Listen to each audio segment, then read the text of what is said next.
summer.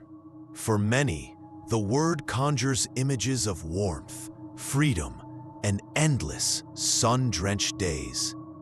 It's a season of escape, of letting go of the anxieties of the colder months, of chasing horizons and making memories. We shed our inhibitions, our routines, and venture forth into the golden light, believing that under the broad, benevolent gaze of the summer sun, no true darkness can flourish.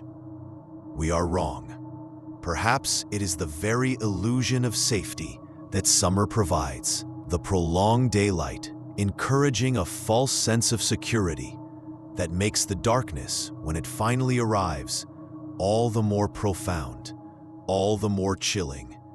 When the sun dips below the horizon and the long twilight hours stretch into true night, the shadows that gather seem to hold a deeper, more ancient malice. The solitude of a forest trail, the quiet of a remote cabin, the vastness of an open road. These become canvases for terror when the familiar comforts of civilization recede. This summer, our archives, usually filled with the mundane and the predictable, have been inundated with accounts that defy logic, that peel back the veneer of ordinary life to reveal the grotesque, the inexplicable, and the truly horrifying. These are not campfire tales or urban legends whispered in hushed tones. These are raw, unfiltered testimonies. They are the frantic emails, the trembling voice recordings, the redacted police reports, the desperate pleas from those who survived, and the chilling silence from those who did not. Tonight, we present 5 of the scariest true stories from this summer. 5 encounters where the warmth of the sun was replaced by the cold grip of fear, where the promise of freedom turned into an inescapable nightmare, and where the memories made were ones they will never, ever forget. Prepare yourselves, because when you chase the summer, sometimes something else is chasing you back.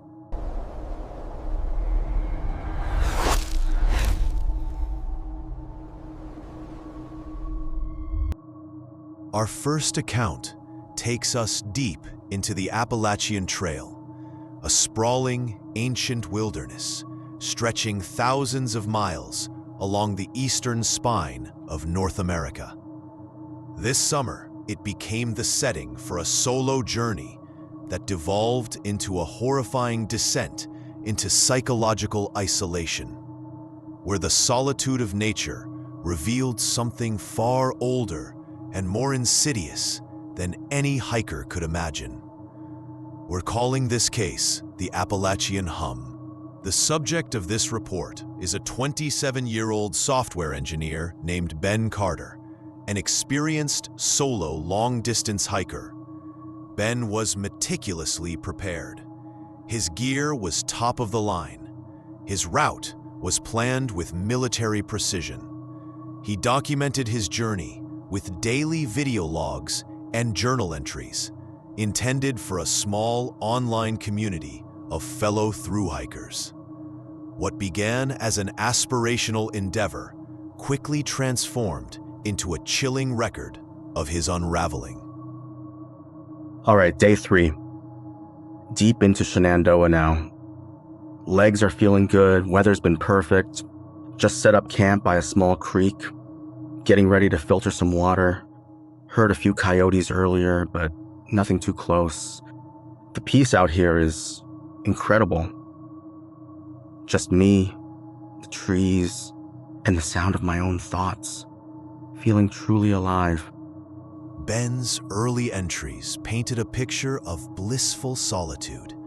He described the vibrant wildlife, the challenging terrain, the humbling majesty of the mountains. He found solace in the rhythm of the trail, the simple routine of walking, eating, and sleeping under the stars. But a creeping change began to manifest around day 9, subtle at first, then increasingly overt. Just crossed into Pennsylvania. Made good time today. Something a little weird happened, though. Nothing major. Just... I keep hearing things. Like, really faint, almost below my hearing threshold. A kind of low hum. It started last night, thought it was just the wind. Or maybe some distant power lines. But it's been there all day. It's not consistent. It fades in and out. Kind of like a deep, sustained vibration. Probably just tired, honestly. Need to get some good sleep tonight. The hum, as Ben began to call it, became a recurring motif in his logs. He dismissed it initially as fatigue, then as tinnitus, then as infrasound, low-frequency vibrations known to cause unease or even fear in humans. But his descriptions grew more detailed, more troubled. It's getting louder. Or maybe I'm just more aware of it. It's not just a hum now, it's almost like a chorus. Like a really, really deep, dissonant choir. But it's not external. It feels like it's coming from inside the mountains. From the ground. Sometimes it's right in my chest. It's making my teeth ache. I can't pinpoint where it's coming from. It's everywhere and nowhere. I tried putting in my noise-canceling headphones, but it just got louder. Like it was resonating with the cancellation. I don't know, maybe I'm losing it. 3 days without seeing another human. Just the trees. It gets to you. Ben's journal entries, recovered later, revealed a more visceral struggle. His handwriting became erratic, his thoughts fragmented. The hum. It's constant now. I can't escape it. It vibrates through my pack, through my boots. It feels like the air itself is shivering. It's not just sound. It's pressure. It's like being at the bottom of a deep ocean, constantly compressed. My head feels like it's going to burst.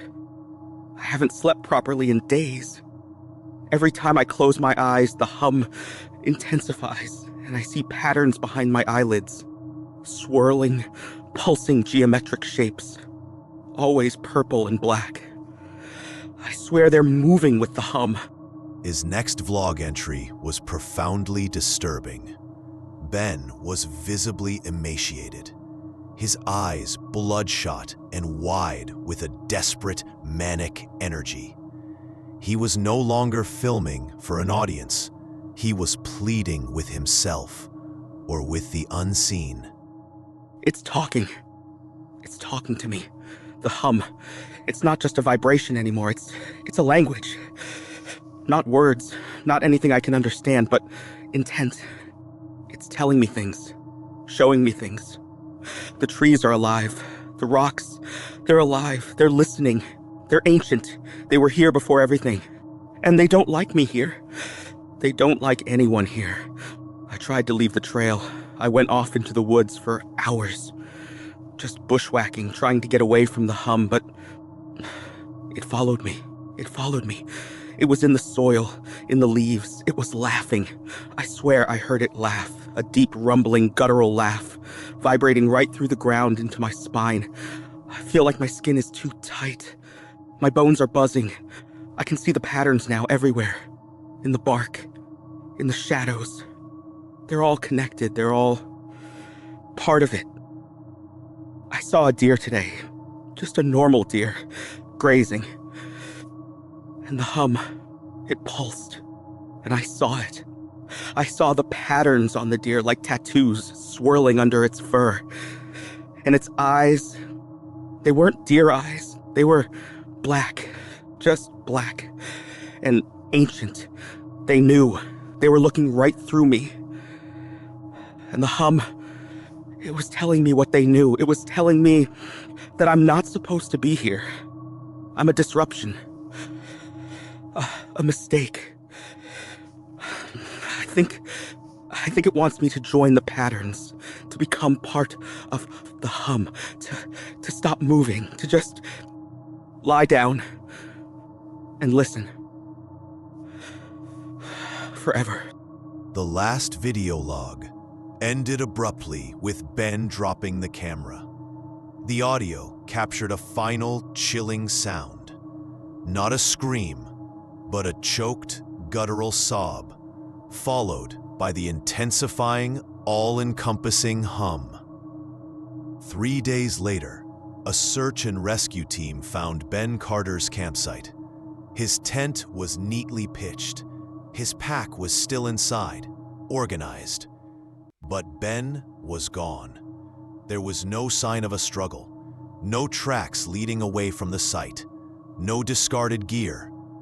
He had simply vanished. The search was extensive, covering miles of rugged terrain. Nothing, except for one detail.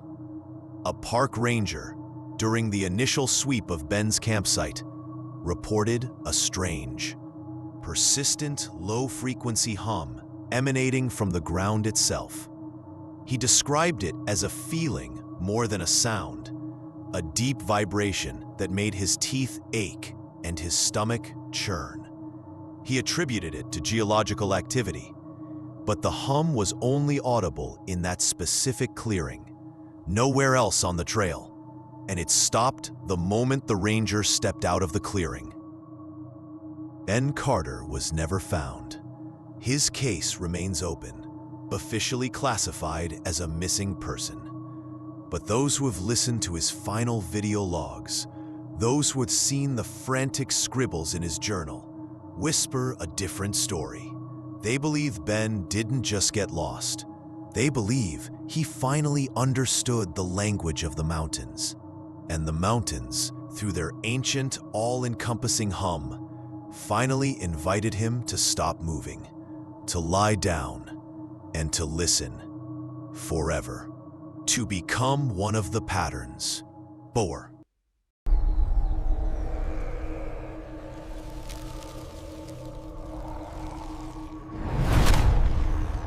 Our second story takes us to the quiet, forgotten corners of rural America, where isolated communities hold on to traditions that predate modern memory.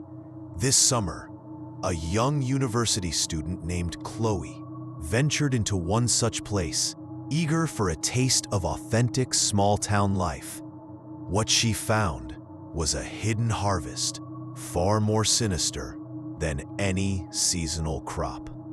This is the chilling case of the harvest. Chloe Davison, a 20-year-old anthropology student from Chicago, secured a summer internship with a historical preservation society. Her assignment: document the unique cultural traditions of Havenwood, a tiny, insular farming community nestled deep in the rolling hills of upstate New York. Havenwood was known for its strict adherence to pre-industrial farming methods and an almost fanatical devotion to its annual Blessing of the Fields ceremony. Chloe saw it as a goldmine for her research. It's absolutely charming, Sarah. Like stepping back in time. No cell service in half the town. Everyone knows everyone. They have this huge annual festival, the Blessing, where they celebrate the harvest. It's all so quaint. A little clannish, maybe, but I'm excited. This is going to be amazing for my thesis. Upon arrival, Chloe was met with a cautious but outwardly friendly reception. The townspeople were reserved, their smiles a little too wide, their eyes a little too watchful. She quickly settled into her temporary accommodation, a small cottage on the outskirts of town, provided by the Historical Society. She began her research, interviewing elders, photographing ceremonies, and immersing herself in the local folklore. The Blessing of the Fields was the undisputed centerpiece of Havenwood's year. It was a week-long celebration, culminating on the summer solstice. The town buzzed with preparation. The air was thick with the smell of wood smoke, freshly cut hay, and a strange, cloying sweetness she couldn't quite place. The blessing preparations are intense. They're decorating everything with these elaborate corn dollies and woven wreaths. There's a lot of talk about the generosity. They keep saying the generosity provides. It's almost like they're personifying the harvest. They have these incredibly detailed wood carvings of not exactly people, but humanoid figures with roots for limbs and branches for hair. They call them the root children. They believe they protect the fields. It's fascinating, almost pagan. As the solstice approached, a subtle shift occurred.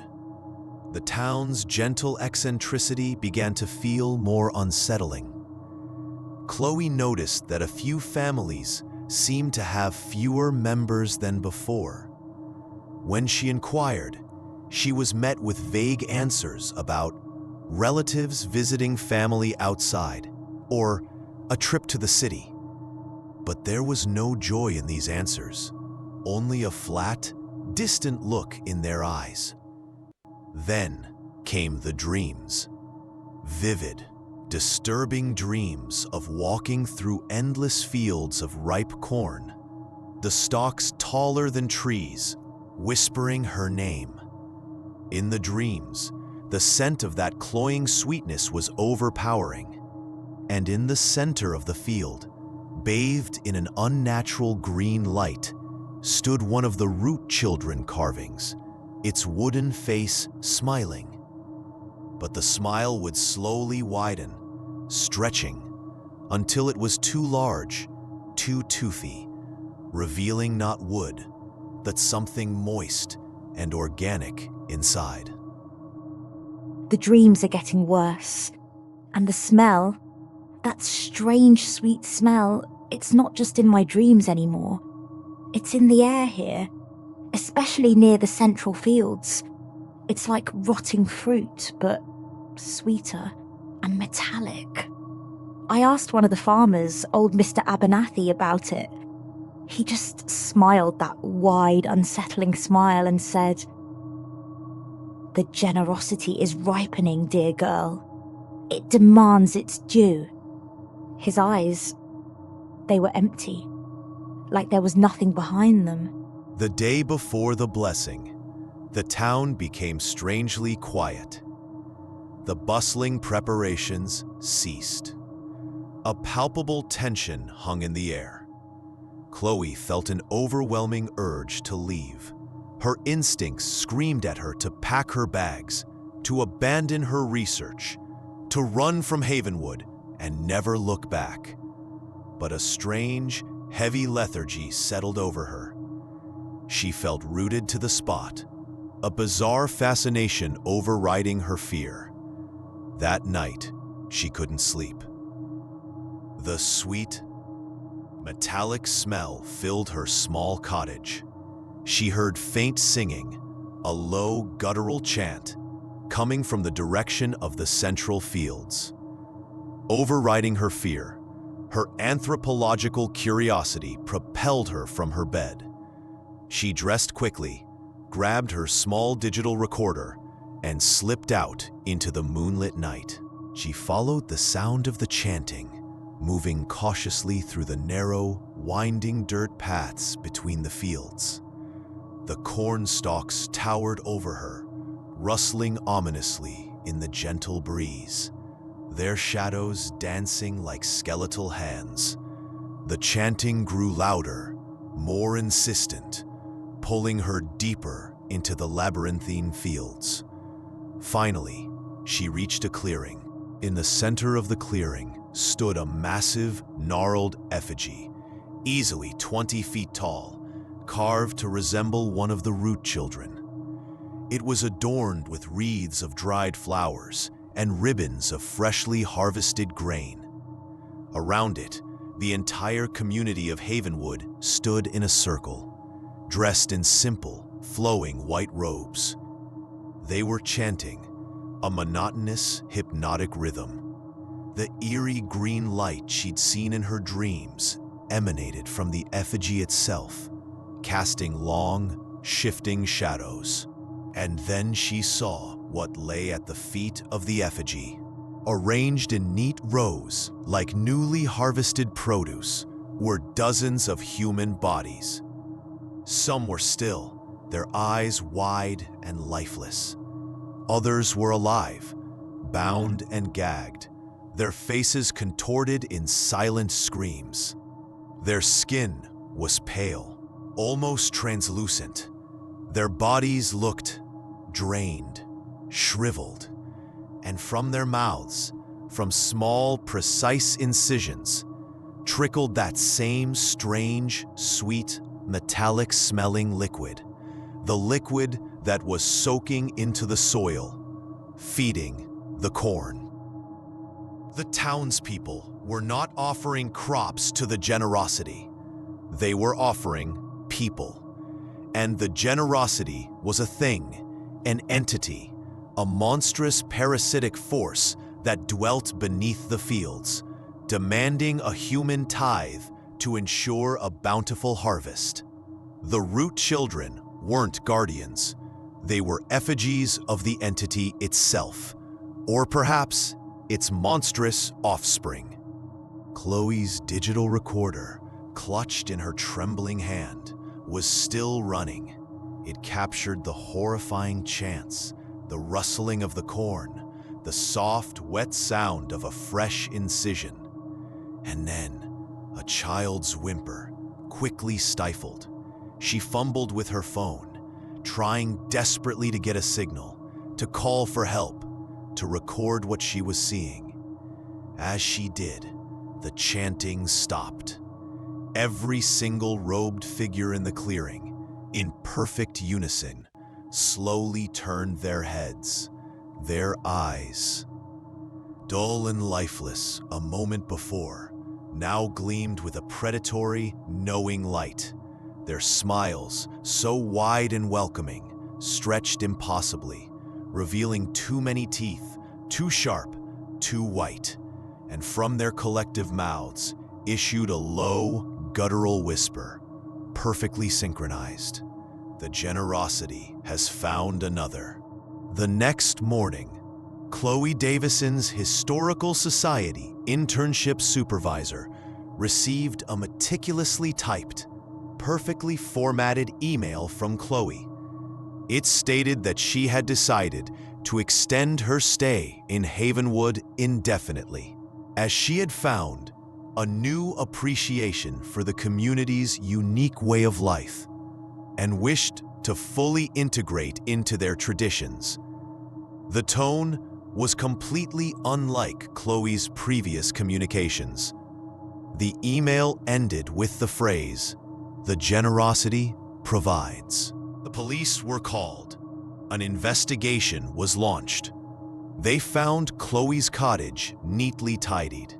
Her belongings were still there, but Chloe was gone.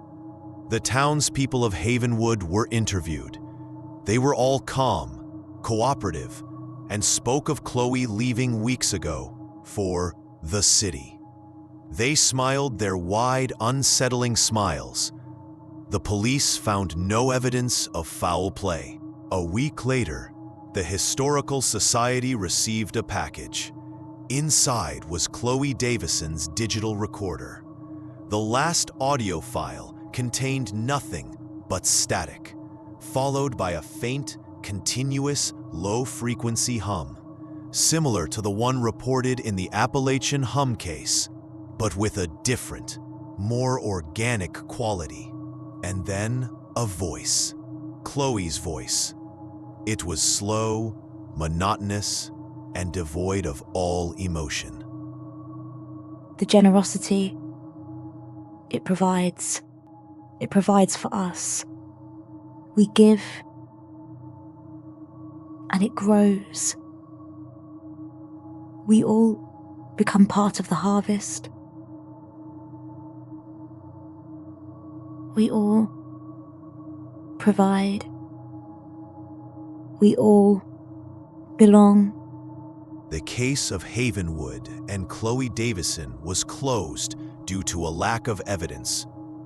The Historical Society filed the report under unexplained disappearance.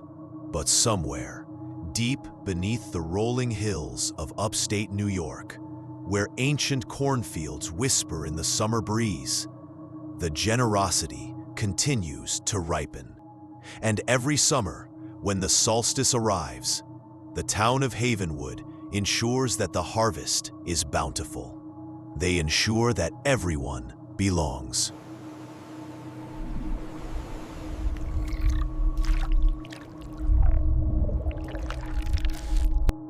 Our third terrifying account plunges us into the depths of the ocean, or rather, the shallow, deceptively safe spaces where the ocean meets the land. This summer, a family vacation turned into a grotesque biological nightmare, a chilling testament to the alien horrors that lurk just beneath the surface, waiting for an opportunity to emerge. We're calling this the case of the tide pool. The setting is a secluded, rocky beach along the coast of Northern California, a popular spot for tide pooling, exploring the small, transient pools of water left behind by the receding tide, teeming with fascinating marine life.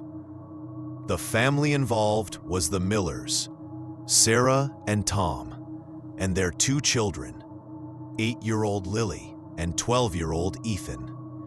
They were enjoying what seemed like a perfect summer day, searching for crabs and starfish amongst the barnacle-encrusted rocks.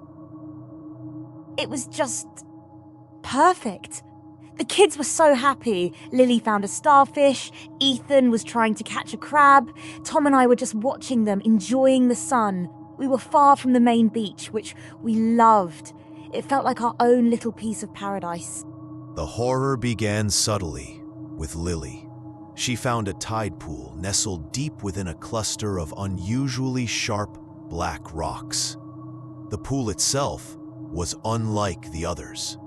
Its water was still, almost unnaturally clear, and it had a faint iridescent sheen, like oil on water. And at its bottom, something glowed with a soft, pulsing light. The drawing depicted a simplified version of the tide pool. The water was shimmering green and purple. At the bottom, a round, blob-like creature with many small glowing eyes. Lily had written in crayon, "My new friend." Lily, fascinated, reached into the pool. She described the object as warm and jelly-like. She pulled it out, a small, translucent, pulsating blob about the size of her palm. It had several small black eyes that seemed to move independently. It gave off that faint, iridescent glow. Lily giggled, delighted by her discovery. Tom and Sarah, distracted, told her to put it back after she had looked at it. Ethan, however, felt a strange sense of unease. He described it as a faint, almost subliminal hum, like a distant, sick beat emanating from the creature. Lily reluctantly put the creature back into the pool, but a small, almost invisible, iridescent residue remained on her fingers. That night, back at their rented cabin, Lily complained of an itch on her hand. Sarah noticed a faint, raised rash, almost like a series of tiny blisters, forming on Lily's palm where she had touched the creature. They dismissed it as a minor allergic reaction to something in the tide pool. The next morning, the rash had spread. It now covered her entire palm and was beginning to creep up her wrist. The blisters were larger, filled with a viscous, clear liquid. And when Sarah pressed on one, Lily cried out in pain. But it wasn't just the rash. Lily herself seemed different. She was withdrawn, quiet. She kept staring at her hand, fascinated. And when she thought no one was looking, Ethan reported seeing her bring her hand close to her ear, as if listening to it. She wasn't herself. She just sat there, staring at her hand. And sometimes, I swear, I could hear this really faint humming sound coming from her, like a tiny, sick heartbeat. It made my skin crawl. Over the next 24 hours, Lily's condition rapidly deteriorated. The rash spread up her arm, transforming. The blisters elongated, becoming almost like small translucent sacs, pulsating faintly with an internal light. Her skin, where the rash was, took on the iridescent sheen of the tide pool. Her eyes became vacant, her movements slow and deliberate. She stopped eating. She stopped speaking. She simply sat, clutching her arm, occasionally bringing it to her ear, listening.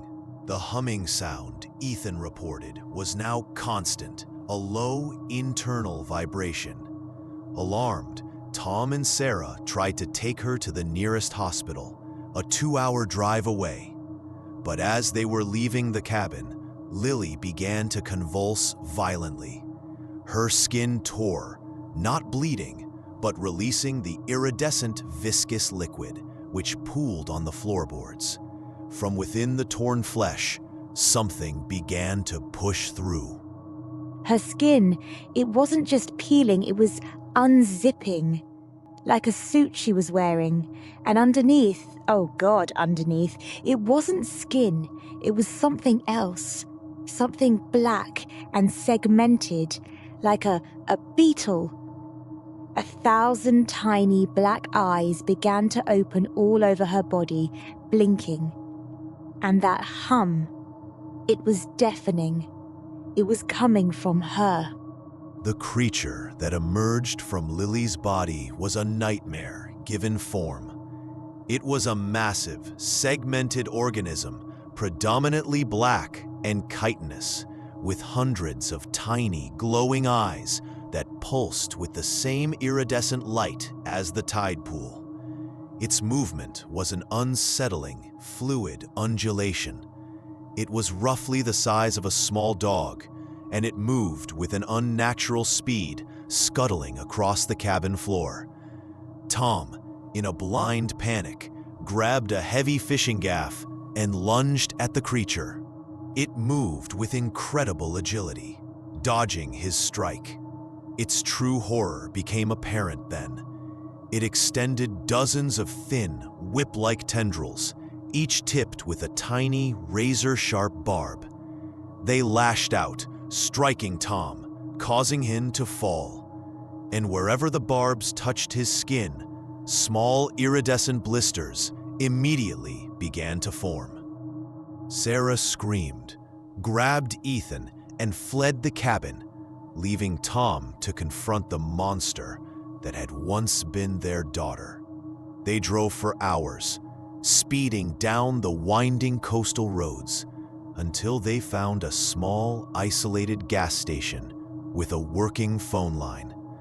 Sarah called 911, her voice broken, hysterical, attempting to describe the indescribable.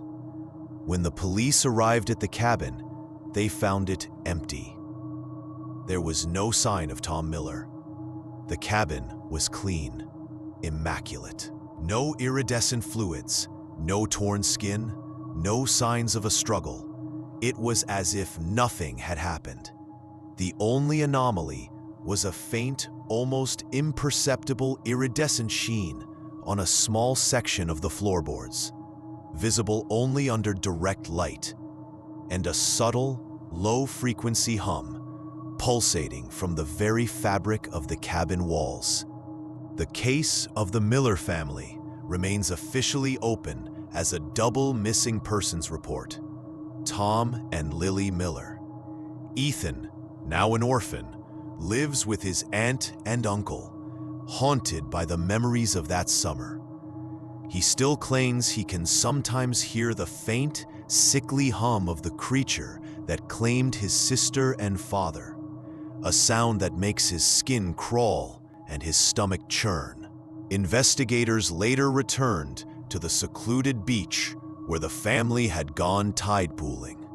The cluster of black rocks where Lily had found the creature was still there. The tide pool was still there, its water still unnaturally clear, still with that faint iridescent sheen, and at its bottom, something glowed with a soft, pulsing light. But this time, it was larger, much larger, and it seemed to have more eyes. They sealed off the beach. They told the public it was due to unstable rock formations. But the truth, the terrifying biological truth, is that something alien, something monstrous, is breeding in the tide pools of our world. It waits for the curious. It waits for the innocent. It waits for summer. And when it finds them, it doesn't just kill them. It transforms them. It makes them one of its own.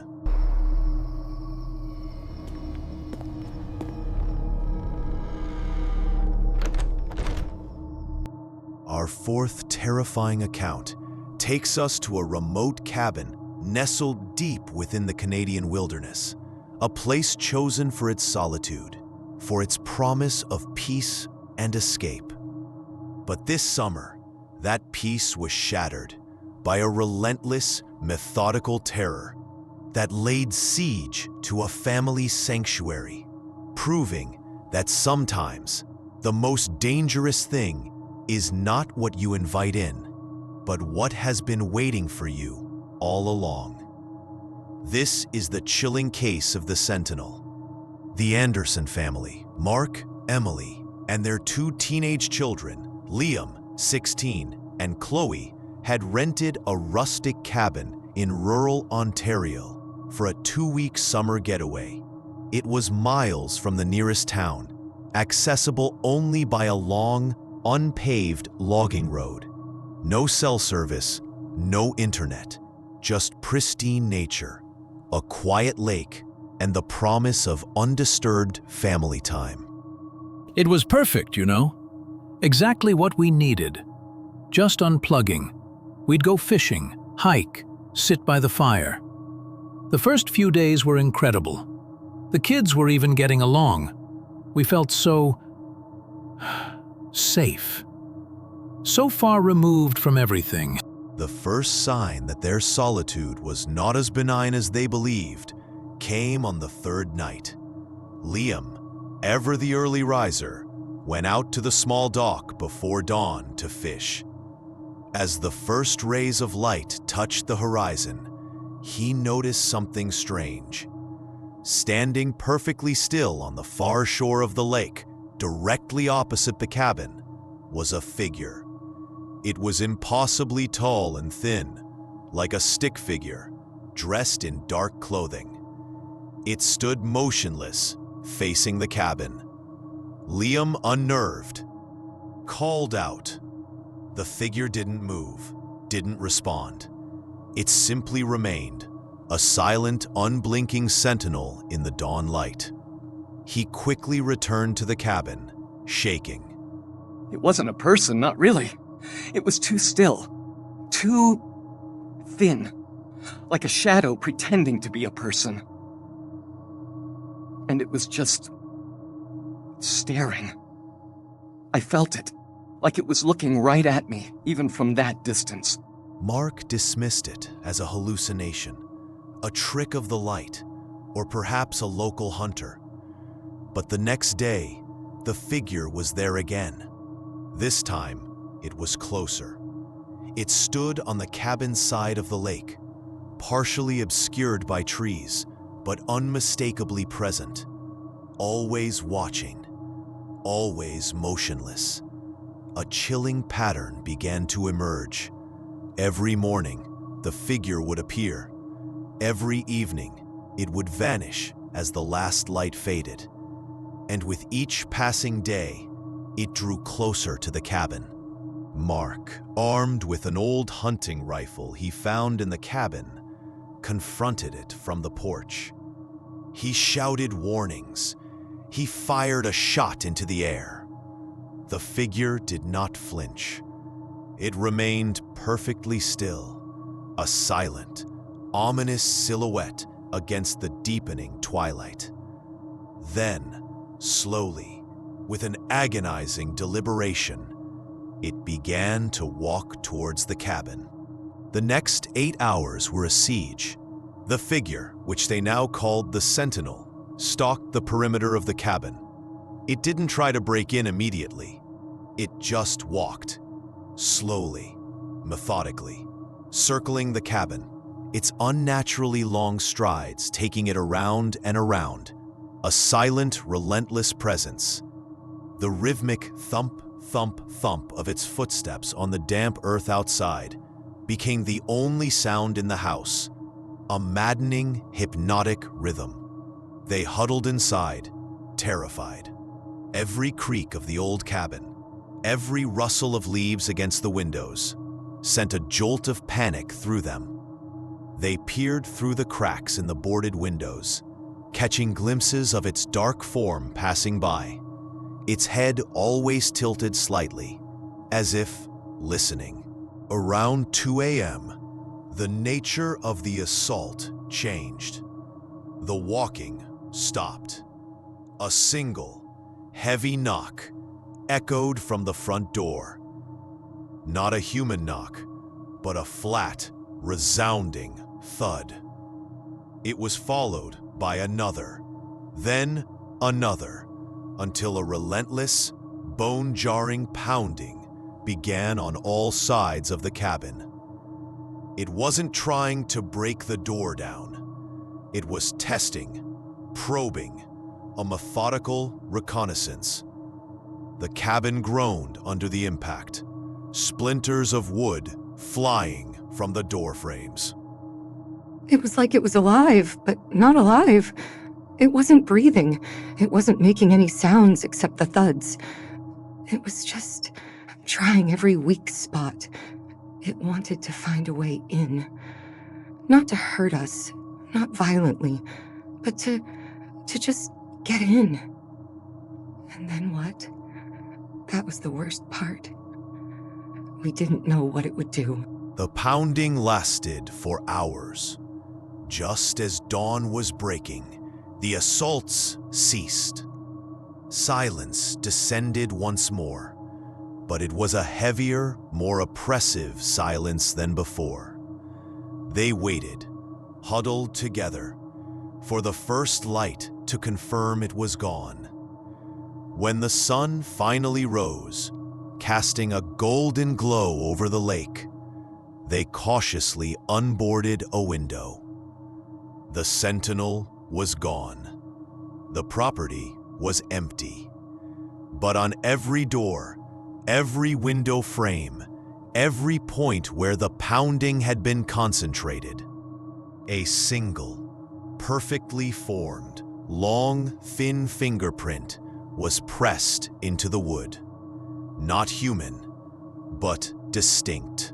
The family fled the cabin that morning, abandoning their belongings, driving for hours until they reached the first town with cell service.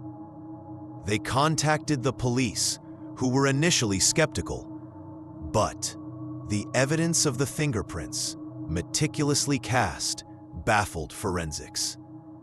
They matched no known human or animal. The wood itself seemed to have been unnaturally warped by the pressure. The cabin rental agency later reported the cabin was found in perfect order, as if nothing had happened. No damage, no forced entry. The only detail provided was that the old wooden cabin doors felt subtly smoother, almost polished, where the damage had been described. The Anderson family never returned to the cabin. They refused to even look at photos of it. The memory of the silent, relentless sentinel, its methodical search for a way in, haunted them. They learned that some places are not meant to be visited, that some ancient things simply exist, observing, waiting. And sometimes, when you seek solace in isolation, isolation finds you first, and it brings a sentinel to your door.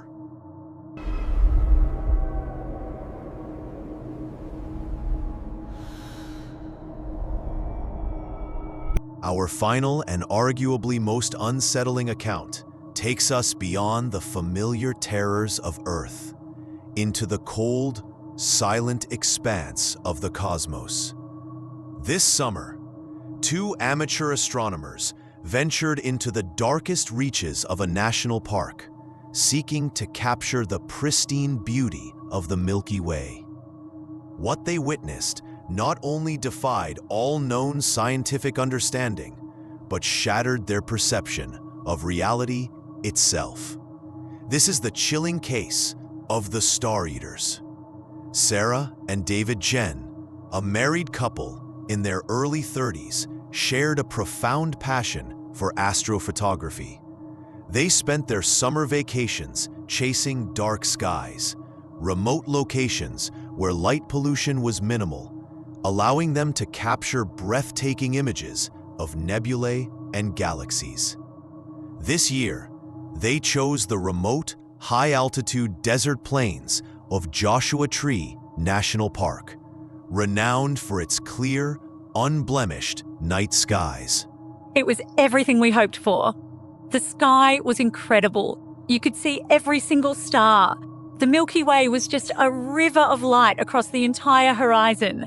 We set up our telescopes, our cameras. It was perfect. The silence out there, it's almost spiritual. They set up their sophisticated equipment on a high mesa, far from any roads or campsites. The desert night was cool and still. For hours, they worked in contented silence, the rhythmic clicks of their cameras the only sound breaking the cosmic hush. They were capturing some of the best images of their lives. Around 3 a.m., David, who was monitoring a long exposure shot of a distant nebula, noticed something anomalous. A small, dark smudge, almost imperceptible, seemed to be obscuring a cluster of stars near the edge of his frame. He initially dismissed it as a dust particle on the lens, but a quick check confirmed the lens was clean.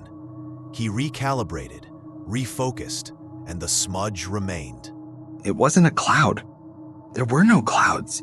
It wasn't a known astronomical phenomenon. It was a void, like a tiny piece of the sky had just been erased. And it wasn't static. It was growing. Very, very slowly, like a spreading ink stain on a velvet cloth. They called Sarah over. She confirmed his observation. The smudge was indeed expanding, slowly but undeniably, swallowing the stars it encountered.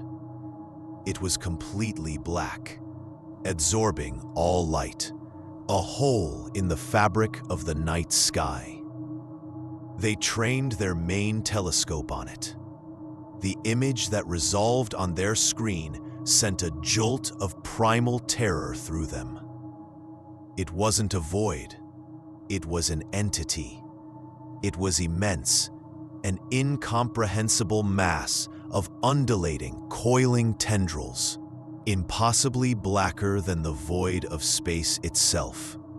It had no discernible head or body, just a shifting, fractal form that seemed to defy the laws of physics. And it was moving. Slowly, gracefully, it was consuming the stars, not just obscuring them, but actively absorbing their light, their very existence, leaving behind an even deeper, more profound blackness. It was beautiful and terrifying. like seeing God. But God was a monster. It wasn't alive in any way we understood. It was hunger.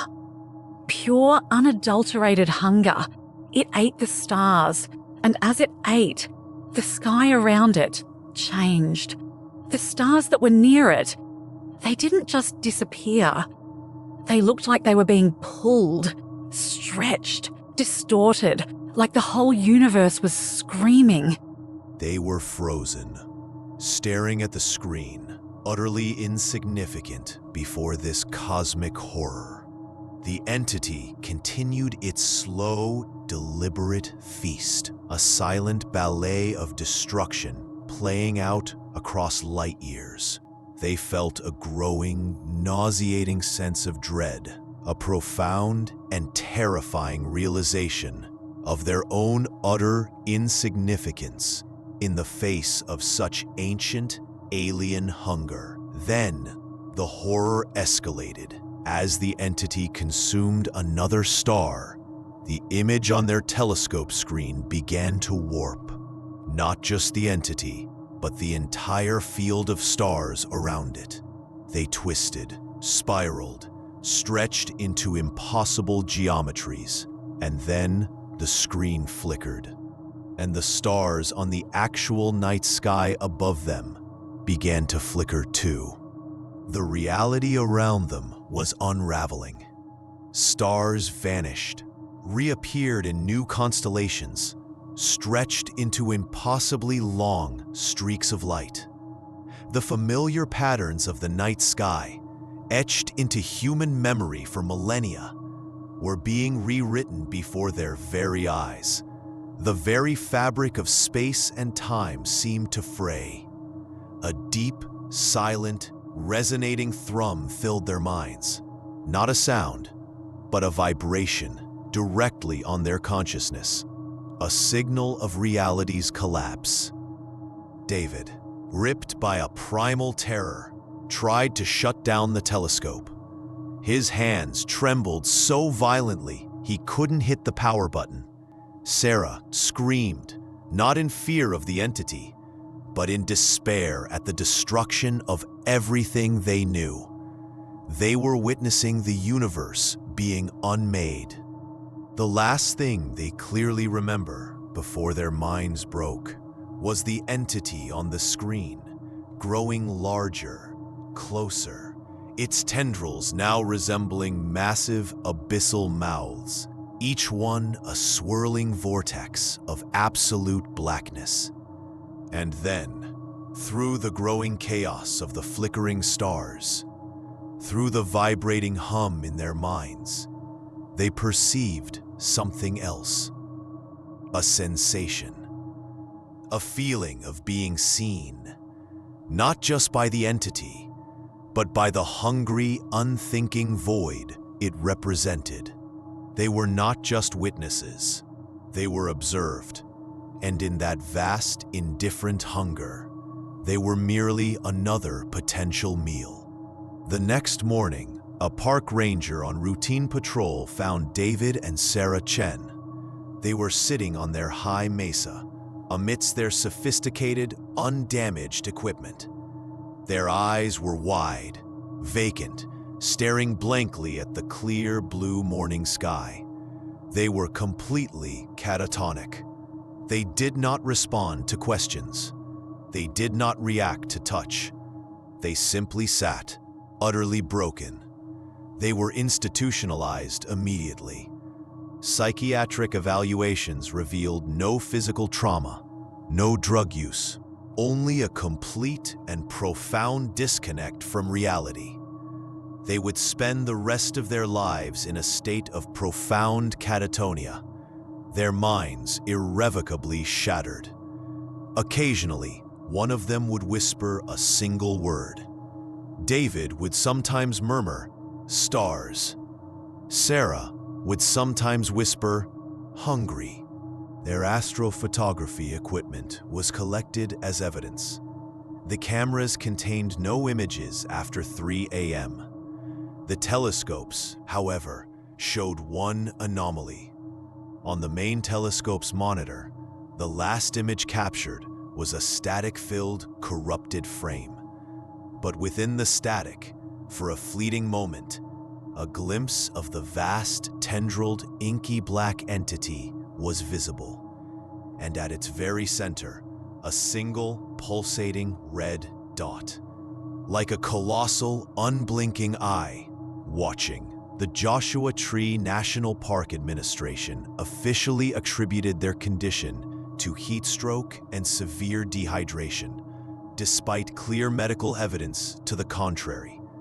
The area of the mesa where they camped was quietly closed to the public due to environmental concerns.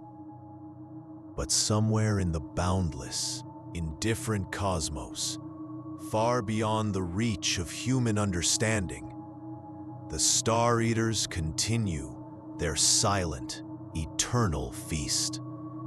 And sometimes, when we look too closely into the darkness doesn't just look back. It opens its mouth, and it swallows. This summer, the veil between our world and something far older, far more alien, seemed to grow thin. From the ancient whispers of the Appalachian Mountains to the hidden horrors beneath the tides, from the methodical terror of a nameless sentinel to the cosmic dread of entities that consume the very stars, these stories are not just isolated incidents. They are warnings. They are glimpses into a reality far more terrifying than we allow ourselves to believe. We build our cabins, we cultivate our fields, we marvel at the stars, believing we are masters of our domain. But the truth is, we are merely tenants.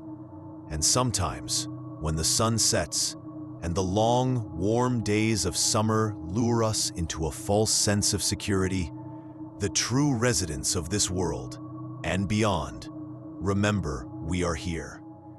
They stir, they listen, they watch. And sometimes, they claim what is theirs.